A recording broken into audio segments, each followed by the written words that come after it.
Something very strange is happening to the human race right now. We are slowly running out of new babies across the entire globe. It is not a slow decline that we can easily ignore anymore. The speed of this demographic crash is shocking the smartest experts.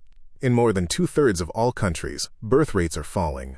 They are now far below the level needed to keep populations stable. That stable level is exactly 2.1 children for each woman. If you go below that number, your population will slowly shrink away. Today, 66 countries are much closer to one child than two. In some places, the most common number of babies born is 0. This is not a future threat that might happen many years from now. The massive drop in births is happening in our world right now. Just 5 years ago, the United Nations made a very confident forecast. They predicted South Korea would have 350,000 births. The real number of babies born was only 230,000. That is a massive 50% error by the world's best experts. This baby shortage is spreading much faster than anyone ever expected. It is no longer just a problem for rich Western countries. In fact, developing nations are now seeing their own birth rates crash. Mexico's birth rate fell below the United States rate in 2023. Brazil, Tunisia, Iran, and Sri Lanka are also seeing the exact same drop. These lower-income countries are getting old before they can get rich. Let us look closely at the United States to understand this trend. American birth rates have been on a continuous downward slide since 2007. Last year, there were 710,000 fewer babies born than in 2017. Even though the total population is larger, the number of births keeps falling. The general fertility rate has dropped by 23% since that peak year. Today, the average American woman has about 1.6 children. But demographers use two different ways to calculate these fertility rates today. One measurement is called the period total fertility rate by researchers. This number looks at births that occur at one specific moment in time. The other measurement is called the completed cohort fertility rate. This groups women by age and counts their total lifetime births at 50. Sometimes, the period rate looks much lower because women are delaying motherhood. They might still have children, but they are having them much later. Birth rates are rising among women in their 30s and 40s today. But this rise is not fast enough to offset the young drop. Global fertility rates are falling, but there is still huge variation across nations. Some sub-Saharan African countries still maintain very high rates above 6 children. In Niger and Chad, women have over 6 babies on average during their lifetimes. But on average, the global rate is now down to about 2.2. This is a massive drop from the 5.3 average in 1963. A smaller global population could lead to fewer innovative ideas for future growth. We need new minds to solve our hardest problems in science and technology. So running out of children is a massive threat to our collective future. The Congressional Budget Office recently released a very concerning report about these trends. They found that America will age much faster and grow far less than predicted. There will be 8 million fewer residents in the United States by 2055. The population under 24 years old is projected to decline for 30 straight years. This is not just a Western problem, as South America is also crashing. In Chile, young design students are voicing strong reservations about having any children. Some students want to focus entirely on their creative careers instead of motherhood. Others feel that our modern world is not a safe place for kids. Chile's plunging birth rate is a dark preview of our collective global future. A shrinking population will bring massive economic pain to our daily lives. A smaller workforce makes it very hard to grow our national productivity. You can see this sad reality by looking closely at modern Japan. Their entire economic stagnation since the 90s is caused by low birth rates. Their working-age population has been shrinking for over 30 long years. When you have fewer young workers, you have less tax money coming in, but you still have to pay for pensions and care for the elderly. This massive fiscal pressure crowds out spending on vital roads and schools. It creates a strong sense of national decline that fuels angry politics. In a graying country, the working-age population is simply not large enough. A smaller population of working adults must support a massive aging group. Fewer workers, spenders, and savers will exist to keep our economy moving. This massive generational gap raises hard questions about future caregiving. Our social services like Social Security and Medicare will face extreme strain. We will also have fewer innovative ideas that spur future economic growth. This economic decline will affect your wallet, your community, and your job. That is why the birth rate collapse is the big question today. One leading economic professor says fertility decline is the biggest question today. He believes that almost all of our other problems flow from this drop. Even famous billionaires are publicly warning about this global birth rate crash. They say that falling birth rates are the single biggest risk to civilization. Some people hope a smaller population will help save our global environment. But recent scientific studies show a lower birth rate will not help much. It will have a very tiny impact on emissions over the coming decades. So we cannot use climate change to justify this massive demographic crisis. This historic crash is not happening because young people do not want kids. Most young men and women still say they want about 2 children. This is true even in South Korea, where most women have 0. There is a very large gap between what people want and reality. This fertility gap is caused by modern lifestyle struggles and deep frustrations. Young couples are facing serious friction in their daily lives right now. These modern barriers have a lot to do with our expensive homes, but they also have a lot to do with the phones in our pockets. In the past, birth rates fell because married couples had fewer babies. Today, the primary reason is that there are simply far fewer couples. One pioneering study looked at mothers in high-income countries like the US. The data shows that mothers who have kids are still having stable numbers, but the number of women who have any children has dropped sharply. This steep drop has been happening over the past 15 long years. Many people think this is just about rich women choosing their careers first, or they blame wealthy couples who prefer to spend money on themselves. Some conservative writers are still freaking out about modern family policy on television. They claim that college-educated women have completely traded their happy families for boardrooms. They use the trendy term girl boss to mock these highly ambitious career women. But these complaints do not line up with actual data from real families. College-educated women are actually more likely to be married than other female groups. They are also more likely to have a stable job and have children. The women who are having fewer children are those without a high school diploma. This is because they cannot afford the massive financial costs of modern parenting. The decline in coupling and births is much steeper among low-income people. Those with the least formal education are having the fewest babies today. This means that starting a family has become a highly unequal trend. It is shaped like the letter K, with rich and poor moving apart. Wealthy graduates are coupling up, while the poorest are left completely single. Unskilled jobs no longer pay enough to buy a comfortable lifestyle anywhere. When you cannot afford basic things, you do not start a family. So the birth rate crash is really driven by deep economic inequality. We also need to look at how men's desires have changed. Many modern men do not want to be workaholics who ignore home. They want to have manageable and enjoyable lives with their young families.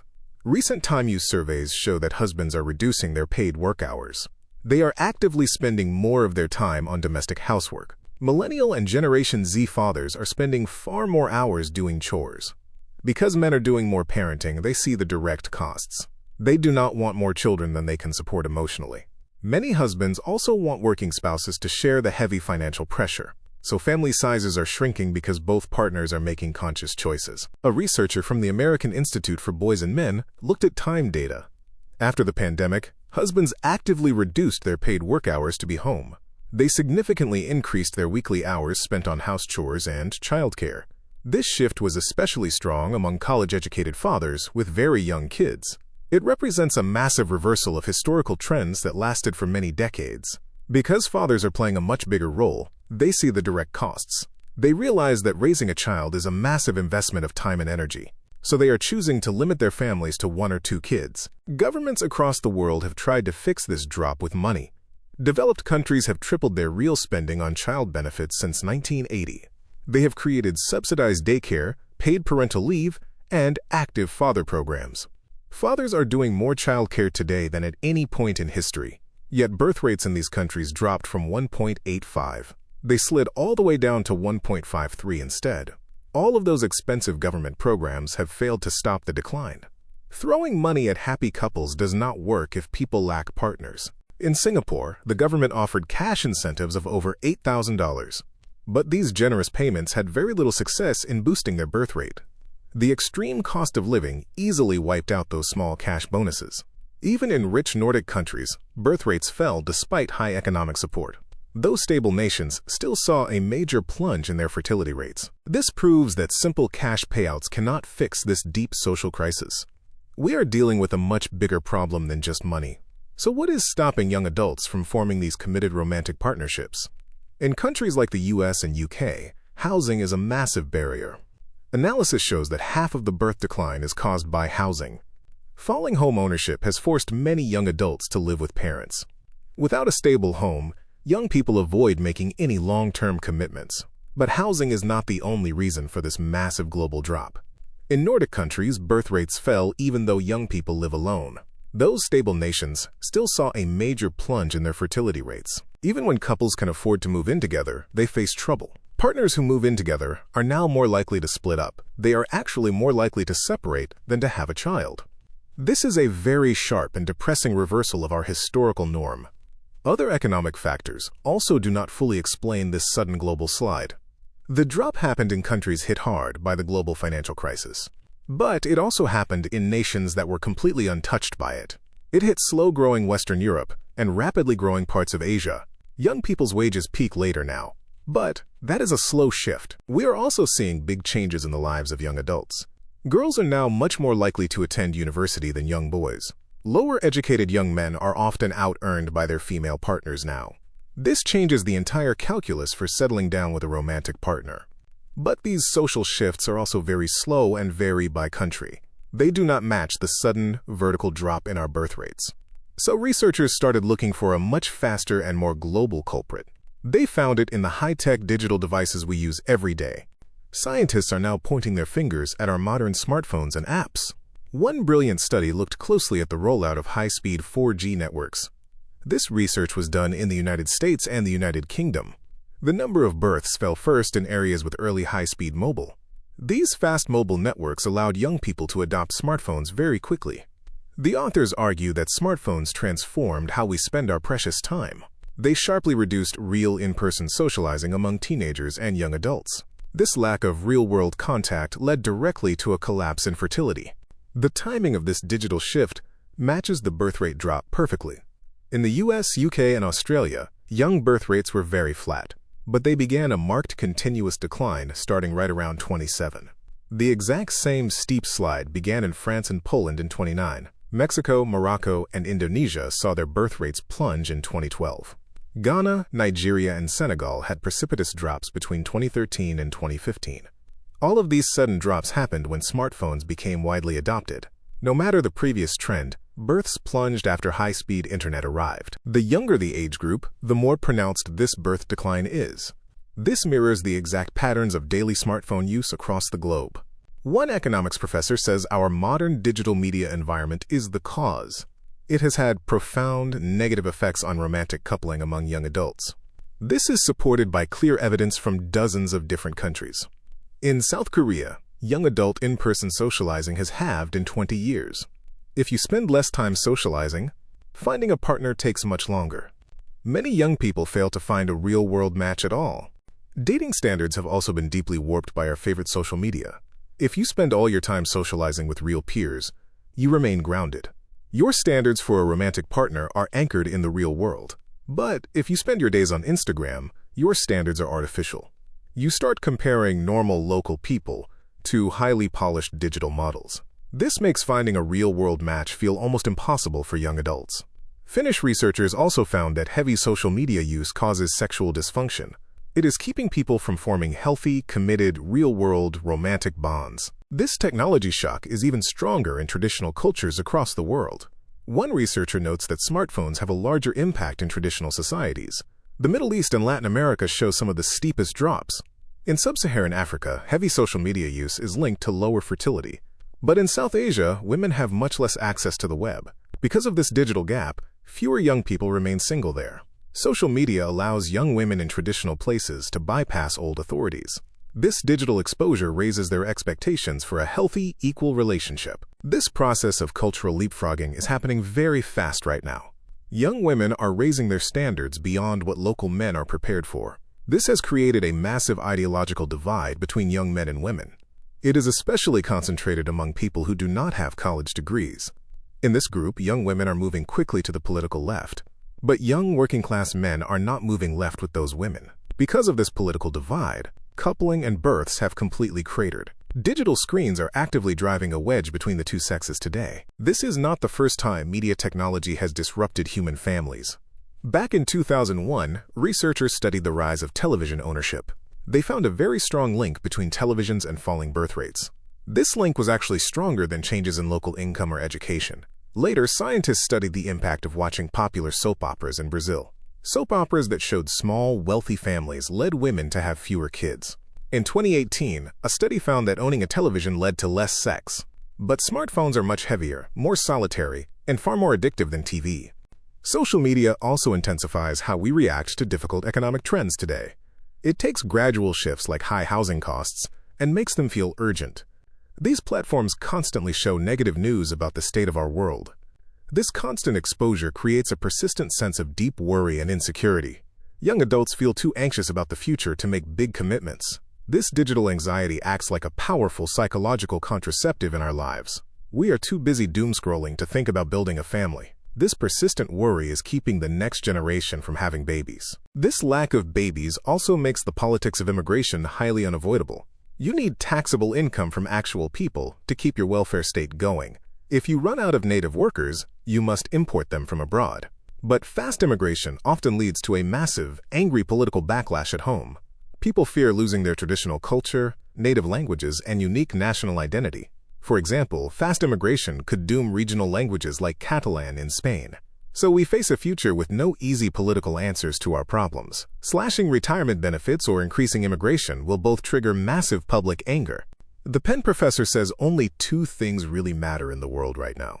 Those two crucial things are global human fertility and advanced deep learning technology. He believes artificial intelligence and robotics might help us survive this demographic crash. Computers and robots might generate enough economic growth to pay for our retirement benefits. A techno-optimist view suggests this technology will give us more freedom to adapt. But a robot cannot replace the vital human connection we find in our communities. A computer cannot run your local pub or bring your lonely neighbors together. So we cannot rely entirely on technology to save us from this isolation. Many internet users are starting to agree that big technology is the problem. Online discussions show that young people feel completely exhausted by their digital lives. They feel that social media apps are designed to exploit their constant attention. These addictive algorithms are making real human relationships much harder to form today. Young people are spending all their energy staring at bright screens in lonely bedrooms. This digital isolation is leaving a whole generation too tired to form partnerships. People online are calling for strict regulations to limit the power of big tech. They want to reclaim their real lives from these predatory social media platforms. So how do we fix a problem that is so deeply embedded? Governments must avoid chasing unrealistic solutions that simply do not work. We cannot uninvent the smartphone or destroy the global digital internet. If someone has bad eyes, we do not try to fix their genes. Instead of changing their genes, we simply give them a pair of glasses. We must use practical tools to help young adults form stable families. Providing secure and affordable homes is a highly proven way to help. Couples who own a home are much more likely to start a family. Generous financial bonuses can also help arrest this steep downward slide. But government resources are limited, and money alone cannot solve this crisis. This baby shortage is part of a much bigger social phenomenon today. Young adults are struggling with extreme singledom, isolation, and bad well-being. Our best hope is to change our dangerous, daily digital habits. We must use cultural shifts and government regulations to limit social media. Bringing a fractured and frustrated generation back together is our biggest challenge. Our entire future depends on our ability to disconnect and reconnect in person.